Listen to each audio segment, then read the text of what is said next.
Mind പ്ലസിന്റെ ആചാര്യന്മാരായിട്ടുള്ള Unnikrishnan സാറിനും George സാറിനും പ്രത്യേകം പ്രണാമം പറഞ്ഞുകൊണ്ട് ഞാൻ ഇന്നത്തെ സെഷൻ ആരംഭിക്കുകയാണ്. മൈൻഡ് പ്ലസിലെ എല്ലാവർക്കും നല്ലൊരു ദിവസം ആശംസിക്കുകയാണ്. ഇന്ന് മാർച്ച് മാസം 25-ാം തീയതി നമ്മുടെ മൈൻഡ് പ്ലസിന്റെ 1211-ാം ലക്കം 1211 ഒരു സൂപ്പർ ദിവസമാകട്ടെ എന്ന് ആദ്യമേ ആശംസിക്കുകയാണ്. നമുക്ക് ഇന്ന് ഏറ്റവും ആവശ്യമുള്ള 5 കാര്യങ്ങളാണ്. 5 കാര്യങ്ങളെ കുറിച്ചാണ് അധികവും നമ്മൾ സംസാരിക്കാറുള്ളത്. ഒന്ന് ഹാപ്പിനെസ് ആണ്, മറ്റൊന്ന് റിലേഷൻഷിപ്പാണ്, വിക്ടറി ആണ്, സക്സസ് ആണ്, മൊത്തത്തിൽ ലൈഫ് മാനേജ്മെന്റ്. ഇങ്ങനെ 5 വിഷയങ്ങളിൽ നമുക്ക് വേണ്ടുന്ന ധാരാളം വിഷയങ്ങളെ ദിനം പ്രതി ഇതിൽ ചർച്ച ചെയ്തുകൊണ്ടിരിക്കുകയാണ്. ഒപ്പം നമ്മൾ നമ്മുടെ സബ് കോൺഷ്യസ് മൈൻഡിന്റെ റീപ്രോഗ്രാമിങ്ങിലേക്ക് എല്ലാ ദിവസവും കടക്കുകയും ഓരോ ദിവസവും നമ്മളെ നവീകരിക്കുകയും ചെയ്യുകയാണ്. മൈൻഡ് പ്ലസിലെ എല്ലാവരും പ്ലസ് ആയിക്കൊണ്ടിരിക്കുകയാണ്. നമ്മൾ ഇന്നത്തെ സെഷനിലേക്ക് ഒരു കൊട്ടേഷനോട് കൂടി കടക്കുകയാണ്. എല്ലാവർക്കും പരിചിതമായ ഒരു മുഖമായിരിക്കും ഓഷോ രജനീഷിന്റെ. Possessiveness destroys love and they should not be possessed because that again destroys your love. Attachment is the root cause of all misery.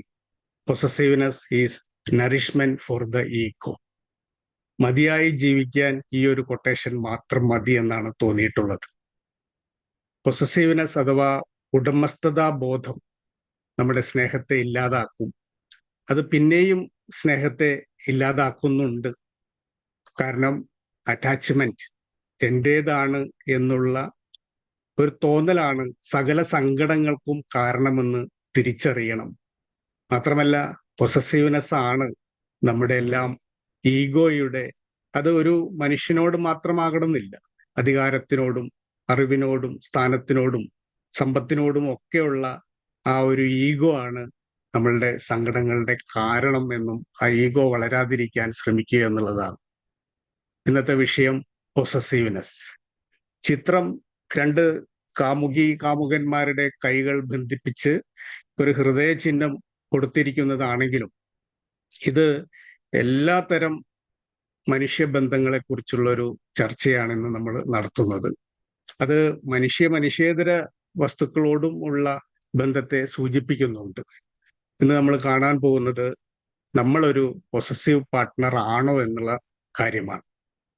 ഇത് നിങ്ങളോട് ഒരാൾക്ക് പൊസസീവ്നെസ് തോന്നാം, നിങ്ങൾക്ക് ഒരാളോട് പൊസസീവ്നെസ് തോന്നാം. നമ്മൾ ആരംഭത്തിൽ പറഞ്ഞ പോലെ ബന്ധങ്ങളെ തകർക്കുന്നത് ഈ പൊസസീവ്നെസ് ആണ് എന്നുള്ളൊരു ധാരണ ഉണ്ടാകാനും അതിൻ്റെ കാര്യകാരണങ്ങളെ വളരെ വിശദമായിട്ട് ഇന്ന് നമ്മൾ കാണുകയാണ്. ഒരു ഡസൻ ചോദ്യങ്ങളുമായിട്ടാണ് ഞാൻ ഇന്ന് വന്നിട്ടുള്ളത്. പേപ്പറും പേനയൊക്കെ കയ്യിലുള്ളവർ പറ്റുമെങ്കിൽ സ്വയം ഒരു പരീക്ഷ നടത്താവുന്നതാണ്. ഒന്നുമില്ലാത്തവർ മനസ്സിന്റെ കടലാസിൽ ഒന്ന് കുറിച്ചിടുക. അപ്പൊ അതില് ആദ്യത്തെ 4 എണ്ണത്തിന് ശരിയുത്തരം വരുന്നുവെങ്കിൽ, ആണ് എന്ന് ഉത്തരം വരുന്നെങ്കിൽ ഒന്ന് ശ്രദ്ധിക്കണം. അടുത്ത 4 എണ്ണത്തിന് ശരിയുത്തരം വരുമെങ്കിൽ അതും കൂടെ വന്നു കഴിഞ്ഞാൽ നല്ലവണ്ണം ശ്രദ്ധിക്കണം. 12ഉം യെസ് ആണെങ്കിൽ പറ്റുമെങ്കിൽ ഒരു ഡോക്ടറെ പോയി കാണുകയോ അല്ലെങ്കിൽ ഒരു വിദഗ്ധ ഉപദേശത്തിനായിട്ട് മുന്നോട്ട് ഇറങ്ങുകയോ ചെയ്യണമെന്നുള്ളൊരു എളിയ അപേക്ഷയോടുകൂടി നമുക്ക് ആരംഭിക്കാം. ആദ്യത്തെ ചോദ്യം നമ്മൾ ഈ പറയുന്ന വ്യക്തിയോട് അല്ലെങ്കിൽ ആ വ്യക്തി നമ്മളോട്, ഇത് വാദിയും പ്രതി ആരാണെന്ന് പറയുന്നില്ല, നമ്മൾ മിക്കവാറും പ്രതി മറ്റാളാണെന്ന് പറയുക, നമ്മുടെ ബന്ധങ്ങളിൽ പ്രശ്നങ്ങൾ ഉണ്ടാക്കുന്ന ആ മറ്റാളാണ്, അല്ലെങ്കിൽ ഞാനല്ല. അപ്പൊ ആ ആളോ അല്ലെങ്കിൽ നമ്മളോ നിരന്തരം ടെക്സ്റ്റ് ചെയ്യാറുണ്ടോ എന്നുള്ളതാണ്. ഇത് പുതിയ കാല ഭാഷയിൽ നമ്മുടെ മെസ്സേജ് എന്നുള്ള അർത്ഥത്തിലാണെങ്കിലും നിരന്തരം വിനിമയം ചെയ്യുന്നുണ്ടോ എന്ന് ആലോചിച്ചാൽ മതി. Do you text non stop? എവിടെയാണ്, എന്തായി എന്നൊക്കെ ചോദിച്ചുകൊണ്ടിരിക്കുമല്ലോ. എന്താ മിണ്ടാത്ത്, ബ്ലൂടിക്സ് വന്നിട്ട് പോലും നീ എന്നെ വിളിച്ചില്ല എന്നൊക്കെ പറയുന്ന ആ ചോദ്യങ്ങൾ ചെയ്യുന്ന ഒരാളാണോ നിങ്ങൾ? അടുത്ത ചോദ്യം, അവർ അല്ലെങ്കിൽ അവൻ മറ്റൊരാളെ, ഒരു വേറെ എതിർലിംഗത്തിലുള്ള ഒരാളെയാണ് പ്രത്യേകിച്ച്, ആ ഫ്രണ്ട്സിനെ സന്ദർശിച്ചാൽ നിങ്ങൾ ആകെ അപ്സെറ്റ് ആകാറുണ്ടോ എന്നുള്ളതാണ്. അടുത്ത ചോദ്യം, നിങ്ങൾ അവന്റെ നേട്ടങ്ങളിൽ അല്ലെങ്കിൽ വേറെ ആള് അയാളായിട്ട് ബന്ധപ്പെടുമ്പോൾ, അവളുമായി ബന്ധപ്പെടുമ്പോൾ അസൂയ തോന്നാറുണ്ടോ, ഇൻസെക്യൂരിറ്റി തോന്നാറുണ്ടോ, അവനെ അല്ലെങ്കിൽ അവളെ നഷ്ടപ്പെടുമെന്ന് തോന്നാറുണ്ടോ എന്നതാണ്. നാലാമത്തെ ചോദ്യം, അവൾ എന്ത് ധരിക്കുന്നു എന്നുള്ളത്, അത് വസ്ത്രമാകാം, എന്തുമാകാം, എന്ത് കൊണ്ടു നടക്കുന്നു എന്നുള്ളതിനെ കുറിച്ചൊക്കെ, അവരുടെ എല്ലാ അമ്യൂണിറ്റീസിനെ കുറിച്ചും നമ്മൾ വല്ലാതെ ബോധർ ചെയ്യുന്നുണ്ടോ, അതറിയാൻ ആഗ്രഹമുണ്ടോ, അത് അറിഞ്ഞുകൊണ്ടിരിക്കണം. ഇന്ന് ഞാൻ ഇടുന്നത് നീലക്കുപ്പായമാണെന്ന് എന്തുകൊണ്ട് പറഞ്ഞില്ല എന്ന് ചോദിച്ച പോലെയുള്ള ചോദ്യങ്ങളൊക്കെ നിങ്ങൾ ചോദിക്കാറുണ്ടോ എന്നുള്ളതാണ്. അഞ്ചാമത്തെ ചോദ്യം, നമ്മൾ പറയുന്നു ബാഡ്, അതാണ് ആ ബാഡ് ക്വാഡ്സിലിടാൻ കാരണം. ആ കൂട്ടുകാർ ചീത്ത ആളുകളാണ്, അവരുമായി ബന്ധപ്പെടരുത്, അവരുമായി ചങ്ങാത്തൊന്നും വേണ്ട എന്ന് നമ്മൾ നിരന്തരം പറയാറുണ്ടോ? ഏതെങ്കിലും ഒരാളെ കുറിച്ചോ അല്ലെങ്കിൽ വേറെ രണ്ടു മൂന്നാളെ കുറിച്ചോ ആയിരിക്കാം.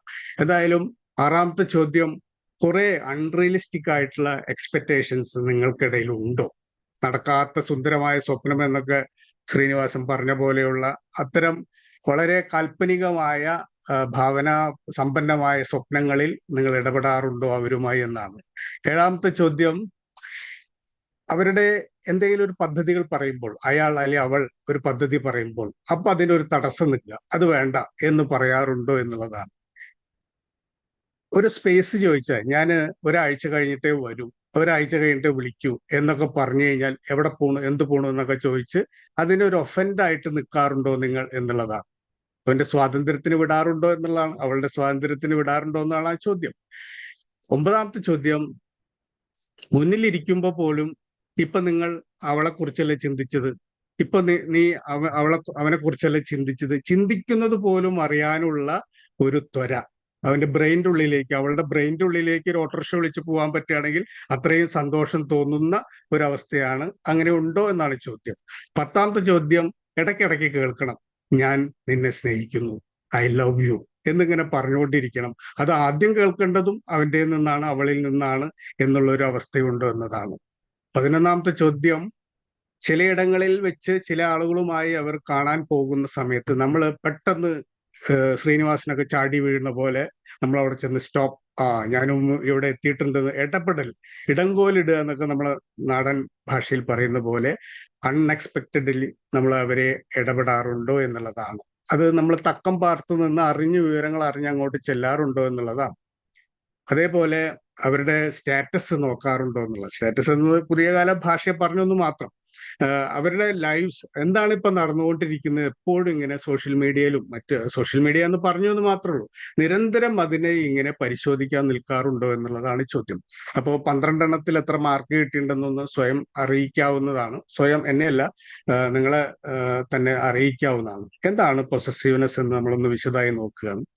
ഫണ്ടമെന്റലി അതൊരു ഫിയർ ഓഫ് ലവ്, ഒരു ഓണർഷിപ്പിന്റെ ഫീലിംഗ് ആണ്, ഉടമസ്ഥത മനോഭാവമാണ്.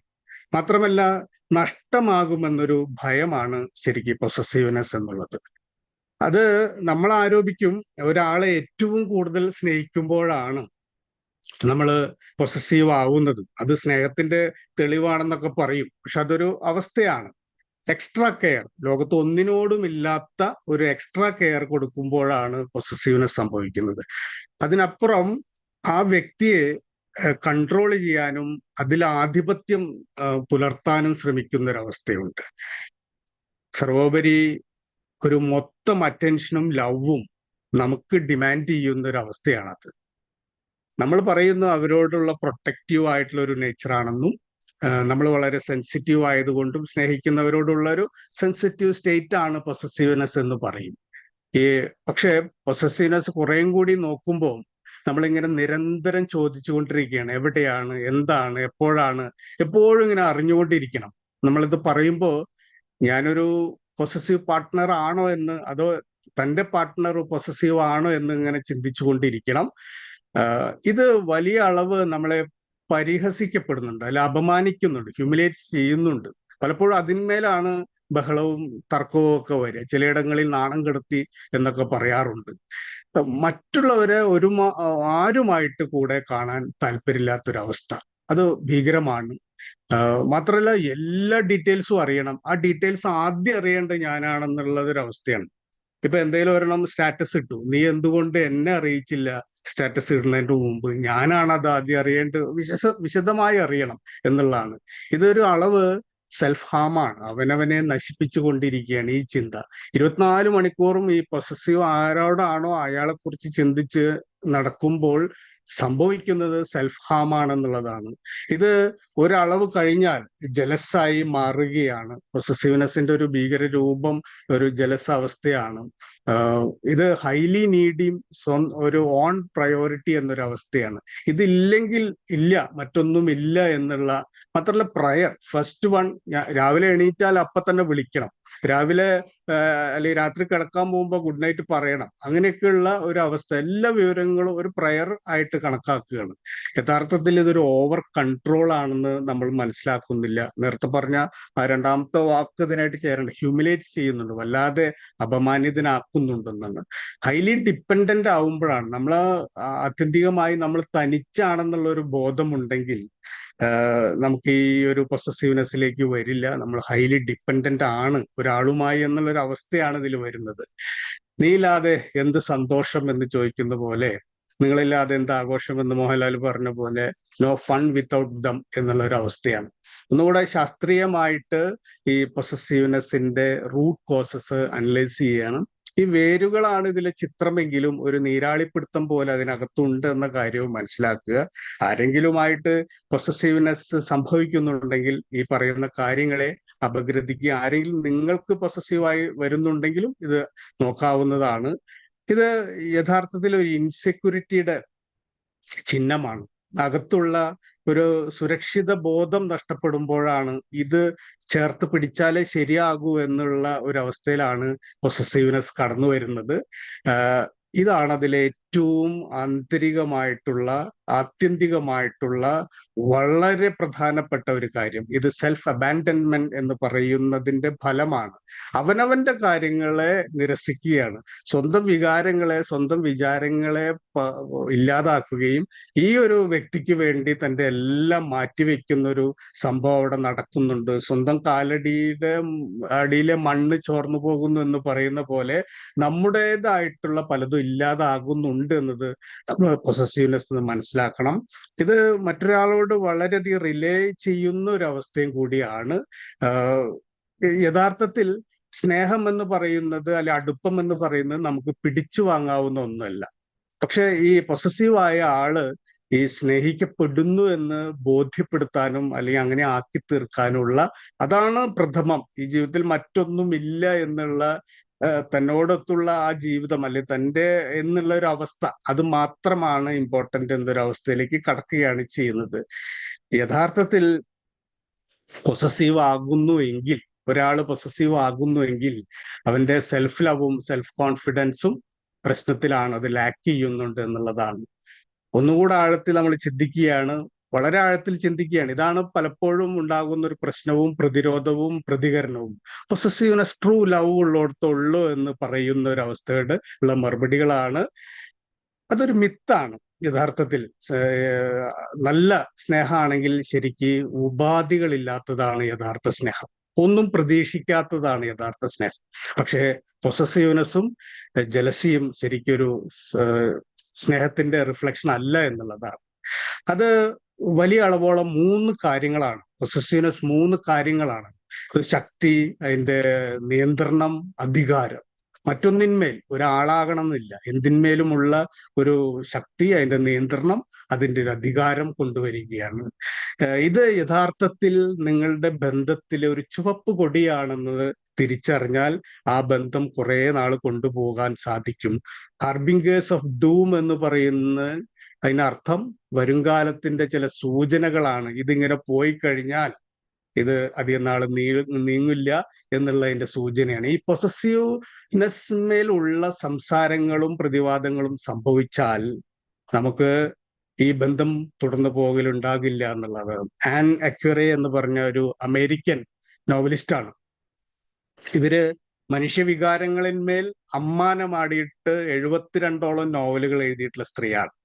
അവര് പറയുന്നത് പൊസസീവ്നെസ് യഥാർത്ഥത്തിൽ ഒരു ഇമോഷൻ എന്നുള്ള രീതിയിൽ ക്വാളിഫൈ ചെയ്യാൻ പറ്റുന്നില്ല. അപ്പൊ അത് നമുക്ക് എടുത്തു കളയേണ്ട അൺക്വാളിഫൈഡ്, ഒരു ക്വാളിഫിക്കേഷൻ ഇല്ലാത്ത, അതിലേക്ക് പ്രവേശിക്കാൻ യോഗ്യത ഇല്ലാത്ത ഒന്നാണെന്ന് പറയുകയാണ്. എങ്ങനെയാണ് പൊസസീവ്നെസ് പുറത്തേക്ക് കടക്കാം എന്നുള്ള ഒരു ചിന്തയിലേക്ക് നിങ്ങൾ നീങ്ങുകയാണ്. ഒരു ഗോവണി കൊടുത്തിട്ടുണ്ട്, ട്രസ്റ്റ്, വിശ്വാസം. അതാണല്ലോ എല്ലാം എന്ന പരസ്യവാചകം പോലെ. വിശ്വസിക്കുക. ഒരുവൾ ഒരു വഴിക്ക് പോകുമ്പോൾ നമ്മൾ സ്വയം സ്ക്രിപ്റ്റ് ചെയ്യാതെ വിശ്വസിക്കുക, അവൾ പറഞ്ഞിടത്തേക്ക് തന്നെയാണ് പോകുന്നത്. അല്ലെങ്കിൽ ഒരു കോള് ചെയ്തു എടുത്തില്ല, നമ്മൾ വിശ്വസിക്കുക അവള് വേറെ കാര്യങ്ങൾ തിരക്കുകളിലാണ്, അത് കഴിഞ്ഞാൽ വിളിക്കും എന്നുള്ള ഒരു ട്രസ്റ്റ് നമ്മളിൽ ഉണ്ടാവണം. വിശ്വാസം, ഇതാണ് അതിന്റെ പൊസസീവ്നെസ്സിനുള്ള ഏക ഔഷധം എന്നുള്ളതാണ്. റെസ്പെക്ട്. നമ്മൾ അടിമ ഉടമ മനോഭാവത്തിലാണ് പൊസസീവ്നെസ്സിനെ ശരിക്കും വ്യാഖ്യാനിക്കുന്നത്. എൻ്റെ അടിമ നീ, ഞാനാണ് നിന്റെ ഉടമ എന്നുള്ളതിനെ വിട്ട് നിന്നെ ഞാൻ ആരാധിക്കുന്നു എന്നുള്ള ഒരവസ്ഥയിലേക്ക് പരസ്പരം പറയാൻ സാധിക്കുക എന്നുള്ളതാണ്. കുറേം കൂടിയും ഒരു ലോ ആംഗിളിൽ നിന്ന് മറ്റുള്ളവരെ കാണുക, ഒരു ആരാധനാപൂർവം കാണുക എന്നുള്ള ഈ കണ്ടീഷൻസ് വെക്കുന്നത്, ആ നിയമാവലികൾ, രണ്ടുപേർ തമ്മിലുള്ള ബന്ധങ്ങളിൽ ബൈലോ വരുമ്പോഴാണ്, നിബന്ധനകൾ വരുമ്പോഴാണ് അത് ഒരു കോർപ്പറേറ്റ് സ്വഭാവത്തിലേക്കൊക്കെ വരുന്നത്. ഒന്നുമില്ലാത്ത ഒരു നെയിം ബോർഡ് പോലും ഇല്ലാത്ത ഗ്രാമങ്ങൾ നമ്മൾ കാണാറുണ്ട്. അങ്ങനെ ആയി മാറണം എന്നുള്ളതാണ്. പ്രതീക്ഷകളാണ് സകല സങ്കടങ്ങളുടെയും കാരണമെന്ന് മൈൻഡ് പ്ലസിൽ ആരെയും പഠിപ്പിക്കേണ്ടതില്ല. പ്രതീക്ഷകൾ ഇല്ലാതിരുന്നാൽ തന്നെ നമുക്ക് ഈ പൊസസീവ്നെസ് മാറാൻ പറ്റുമെന്നുള്ളതാണ്. നേരത്തെ പറഞ്ഞതിന്റെ ഒരു സാരസത്തയാണ് ഡിപ്പെൻഡൻസി, ആശ്രയത്വം. നമ്മൾ ആശ്രയിക്കാതിരിക്കുക എന്നുള്ളതാണ് ഇതിൽ പറയാനുള്ള ഒരു പരിഹാരം. സ്വാശ്രയം എന്നുള്ളതാണ് അതിന്റെ മറ്റൊരു തലം. മനസ്സിലാക്കുക, പരസ്പരം വിനിമയം ചെയ്യുക. എന്താണ് യാഥാർത്ഥ്യം? ഈ ഊഹിക്കുന്നതോ നമ്മൾ സങ്കല്പിക്കുന്നതോ പരികല്പന നടത്തുന്നതോ അല്ല യാഥാർത്ഥ്യം എന്താണെന്ന് പരസ്പരം മനസ്സിലാക്കുക എന്നുള്ളത്. ഷെയർ ചെയ്യണം, അതിനായിട്ട് പരസ്പരം പങ്കുവെക്കണം. ഇത് ഒരാൾ മിണ്ടാതിരിക്കുക, ഒരാൾ മുഴുവൻ നിന്ന് പ്രസംഗിക്കുക, അങ്ങനെയല്ല. അത് പരസ്പരം ഷെയർ ചെയ്യുക എന്നുള്ളതാണ്. കുറച്ചുകൂടെ ഒന്ന് റിഫ്ലക്ട് ചെയ്ത് പറയുകയാണ്. ശരിക്കും ഇതാണ് അതിന്റെ ഏറ്റവും വലിയ പരിഹാരം. പൊസസീവ്നെസ്സിൽ നിന്ന് മോചിതമാകണമെങ്കിൽ ഏറ്റവും ബേസ് ആയിട്ടുള്ള പരിഹാരം ഈ ഒരു വാക്യം ഹൃദയത്തിൽ എഴുതിയിടുക. ഏത് മനുഷ്യനുമായി ഇടപെടുമ്പോൾ give others their own personal space. അവരവരുടേതായിട്ടുള്ള ഒരു ഇടം അവരവർക്ക് അനുവദിച്ചു കൊടുക്കുക എന്നുള്ളതാണ്. എത്ര ഒട്ടിപ്പിടിച്ചാലും ഒരു സ്പേസ് അതിൻ്റെ ഇടയിലുണ്ടെന്നുള്ള ഒരു യാഥാർത്ഥ്യം എല്ലാവരും മനസ്സിലാക്കണം. ഇതൊരു ഭാര്യാഭർത്തൃ ബന്ധമോ അല്ലെങ്കിൽ പ്രണയികൾ തമ്മിലുള്ള ബന്ധത്തിൽ മാത്രമല്ല, ഓഫീസിലായാലും നാട്ടിലായാലും വണ്ടി ഓടിക്കുമ്പോഴായാലും you must give a personal space എന്നുള്ളതാണ്. ഓരോ മനുഷ്യനും ഓരോരുത്തരും യുണീക്കാണ്. നിങ്ങളുടെ നിയമാവലിക്ക് അനുസൃതമായിട്ട് പെരുമാറുന്ന ഒരു സംഗതിയല്ല മറ്റൊരാൾ എന്നത് മനസ്സിലാക്കുക. പിന്നെ വേറെ അനുഭവങ്ങളെ ഇവിടെ ട്രാൻസ്ഫർ ചെയ്യാതിരിക്കുക എന്നുള്ളതാണ്. മെമ്മറീസ് ഓഫ് പാസ്റ്റ്, മുൻ അനുഭവങ്ങളെ, അതൊരു പക്ഷേ നിങ്ങൾ ആരോപിക്കുന്ന കുറ്റങ്ങൾ നിങ്ങൾ തന്നെ മുമ്പ് ചെയ്തതായിരിക്കും. എന്നെ പറ്റിക്കുന്നു എന്ന് പറയുമ്പോൾ നിങ്ങൾ വേറെ ആളെ പറ്റിച്ചിട്ടുണ്ടാകാം എന്നുള്ളതാണ്. മെമ്മറീസ് ഓഫ് പാസ്റ്റ്, ആ പഴയ ഓർമ്മകളെ ഇതിലേക്ക് ട്രാൻസ്ഫർ ചെയ്യാതിരിക്കുക. അനുഭവങ്ങളിൽ നിന്ന് പഠിക്കുക, സ്വയം മാറാൻ ശ്രമിക്കുക എന്നുള്ളതാണ്. അത് ശരിക്കും സ്നേഹത്തിന്, അവനവന് ഒരു പ്രാധാന്യം കൊടുക്കുക. ശുദ്ധമായ സ്നേഹം പറഞ്ഞു, ഉപാധികളില്ലാത്ത, ഒന്നും പ്രതീക്ഷിക്കാത്ത, അത്രയും തെളിമയുള്ളതാണ് യഥാർത്ഥ സ്നേഹം. അവിടെ കരച്ചിലുകളില്ല, ആക്രാന്തങ്ങളില്ല, ബഹളങ്ങളില്ല, പരാതികളില്ല, പരിഭവങ്ങളില്ല. Only appreciation, no comments, no complains, only compliments. Reduce your thoughts. ഈ 5 കാര്യങ്ങളെ ഒന്ന് കുറച്ചാൽ നമുക്ക് പൊസസീവ്നെസ് മാത്രമല്ല, പൊതുവെ ജീവിതത്തെ ശാന്തമാക്കാൻ സാധിക്കുന്നതാണ്. ചിന്തകള്, ഊഹങ്ങള്, ഭയം, സ്വപ്നാടനങ്ങള്, ഒരു മായികമായ ലോകത്തിലുള്ള യാത്ര, ഇതൊക്കെ ഒന്ന് കുറച്ചു കഴിഞ്ഞാൽ നമ്മൾ ഞാൻ നേരത്തെ പറഞ്ഞ ഉദാഹരണം, ഒരാളെ റിങ് ചെയ്തു, അയാൾ എടുക്കുന്നില്ല, ഇവിടുന്ന് തുടങ്ങി അവിടെ നടക്കുന്ന കാര്യങ്ങൾ നമ്മൾ അപ്പോഴേ സങ്കല്പിക്കുന്നു. ഒരാൾ ഫോൺ ഓഫാക്കി വെച്ചു, ഉറപ്പിച്ചു അയാൾ മരിച്ചു. ഇങ്ങനെയുള്ള രീതിയിലുള്ള ചിന്തകളാണ് നമ്മളുടെ. അത്തരമുള്ള ഗസ് വർക്കുകൾ നമ്മൾ നിർത്തുക എന്നുള്ളതാണ്. മറ്റുള്ളവരെ നിയന്ത്രിക്കാൻ ശ്രമിക്കാതിരിക്കുക എന്നുള്ളതാണ് മറ്റൊരു കാര്യം. നമുക്ക് ഒരാളെയും പഠിപ്പിക്കാനോ നിയന്ത്രിക്കാനോ സാധിക്കില്ല, പ്രത്യേകിച്ച് ഈ കാലത്ത് എന്നുള്ള കാര്യം. Don't try to control others എന്നുള്ളതാണ്. Reduce evaluation and judgement. വിധിക്കാതിരിക്കുക. നമ്മൾ മൈൻഡ്ഫുൾനെസ്സും ലെറ്റിംഗ് ഗോ ഒക്കെ പറയുമ്പോൾ എടുത്തു പറയുന്ന ഒരു വാക്യാണ് ഇവാലുവേഷനും ജഡ്ജ്മെന്റും കുറയ്ക്കുക. ഒരാളെ കുറിച്ച് നമുക്കറിയില്ലല്ലോ യഥാർത്ഥത്തിൽ. നമ്മൾ എത്ര എൻ്റെ എന്ന് പറഞ്ഞാലും അവരവരുടേതായിട്ടുള്ള ഒരു ഇടത്താണ്, അവരവരാണ് എന്നുള്ളത് അറിഞ്ഞിരിക്കുക. ഈ മൊമെന്റ് ആസ്വദിക്കുക. പഴയതും പുതിയതും കഴിഞ്ഞ ദിവസത്തെയും കാര്യങ്ങൾ പറയാതെ ഈ മൊമെന്റ് മൈൻഡ്ഫുൾനെസ്സോടുകൂടി പെരുമാറുക എന്നുള്ളതാണ്. മറ്റുള്ളവരുടെ വിജയങ്ങളിൽ അപ്രിഷിയേറ്റ് ചെയ്യുക. ഒരു ഫോട്ടോയിൽ അവള് നിൽക്കുന്നു കണ്ടു, അവനോട് ചേർന്ന് നിൽക്കുന്നു കണ്ടു, അവനെ കെട്ടിപ്പിടിക്കുന്നു കണ്ടു, പോയി, അതോടുകൂടി അന്നത്തെ ദിവസം പോയി എന്ന് പറഞ്ഞ പോലെ അവരുടെ വിക്ടറികളിൽ, അവരുടെ ആനന്ദങ്ങളിൽ നമ്മളും ആനന്ദഭരിതരാകുക എന്നുള്ളതാണ് വേണ്ടത്. അവസാനത്തെ ഒരു കോട്ടും കൂടെ പറയുകയാണ്, ഇതും ഭഗവാൻ രജനീഷിന്റെ ആണ്. If you love a flower don't pick it up.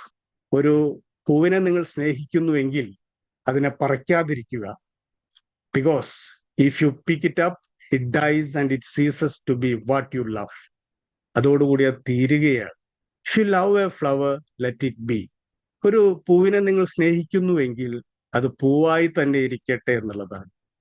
Love എന്ന് പറഞ്ഞു കഴിഞ്ഞാൽ അതിൻ്റെ അധികാരമല്ല, അതിൻ്റെ ഉടമഭാവമല്ല, പകരം അതിനെ ആസ്വദിക്കുക എന്നുള്ളതാണ്. നമുക്ക് ഇന്നത്തെ മെഡിറ്റേഷനിലേക്ക് പ്രവേശിക്കാം.